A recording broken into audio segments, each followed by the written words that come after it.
Xitoy doiralari Uyg'ur diyorida koronavirus yuqumining pasayishga qarab mang'anligi yuqumlarning ozayotganligini e'lon qilgan bo'lsa-mu, lekin karantin tadbirlarini bo'shashtirmaslikni talab qilgan. Uyg'ur Abdunum rayonlik partkom 13-avgust video yig'in chaqirib yuqumning oldini olish va kontrol qilish tadbirlarini hargiz bo'shashtirib qo'ymaslikni ta'kidlagan.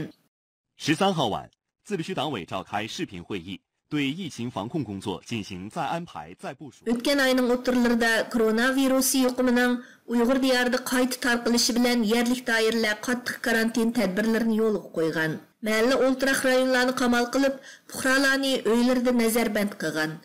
Ma pechatni o'yib chaplag'il qo'shaqmagan. Mayda taloq chiqmaganlarningki, yuzuk chaplab qo'ysak bo'ladimi? O'rnida dediki, patan quloqlar. Ammaviy qatnash vositalarini to'xtatgan. Ammaviy faoliyat, do'kon, savdo saroylarini taqab, fuqarolarga qarata qarorlik tekshirishni yo'lga qo'ygan edi. Xinjiang gazetining xabar qilishicha, Uyg'ur Abdunum rayonlik partkomining yig'inida Chen Chuangu navbatdagi yuqum ahvoli yanada og'ir va murakkab. Yuqumning oldini olish va kontrol qilish eng qiyin bosqichda turmoqda degan. 自治区党委书记、自治区新冠肺炎疫情防控工作领导小组组长陈全国出席会议并讲话。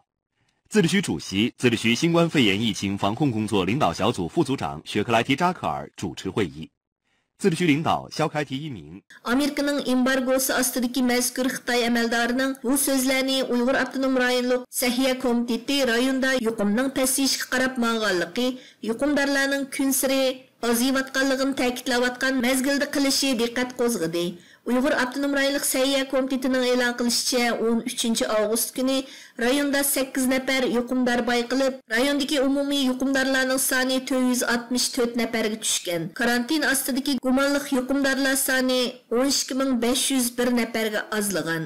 Lekin kuzatuvchilarning ta'kidlashicha, Xitoyning sonliq ma'lumoti gumonliq bo'lib, uning bergan uchuri uning rayonda yo'lga qo'yayotgan qattiq karantin tadbirlariga mos kelmaydi ekan.